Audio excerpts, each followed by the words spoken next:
ফিলিস্তিনি নিষ্পাপ শিশুদের অভিশাপের আগুনে পড়ছে ইসরায়েল। গাজায় ফিলিস্তিনি মুসলমানদের হত্যা নির্যাতনের ফলে আসমান থেকে ইসরায়েলের উপর গজব পড়ছে বলে মনে করেন ইসলামী চিন্তাবিদরা। আগুন নেভাতে গণহত্যাকারী ইসরায়েলি প্রধানমন্ত্রী নেতানিয়াহুর সাহায্যের আহ্বানেও সাড়া দিচ্ছে না কেউ। পবিত্র জেরুজালেম থেকে ছড়িয়ে পড়া দাবানল ধেয়ে আসছে রাজধানী তেল আবিবের দিকে। জারি করা হয়েছে জরুরি অবস্থা। বিস্তারিত শরীফুল ইসলামের প্রতিবেদনে।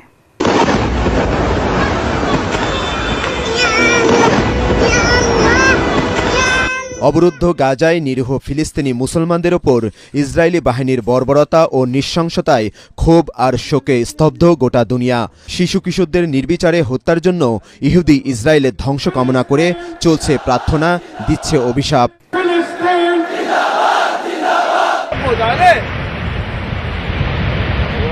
গাজায় ইসরায়েলি বাহিনীর তাণ্ডবে ফিলিস্তিনিদের রক্ষায় কেউ এগিয়ে না এলেও প্রকৃতির খেলা শুরু হয়েছে ইসরায়েল জুড়ে। গেল কয়েকদিন ধরে ভয়াবহ দাবানলে পুড়ছে ইসরায়েলের দখল করা পবিত্র জেরুজালেম এবং আশপাশের এলাকা, যা ভয়ঙ্কর রূপ ধারণ করে ধেয়ে আসছে রাজধানী তেল আবিবের দিকে।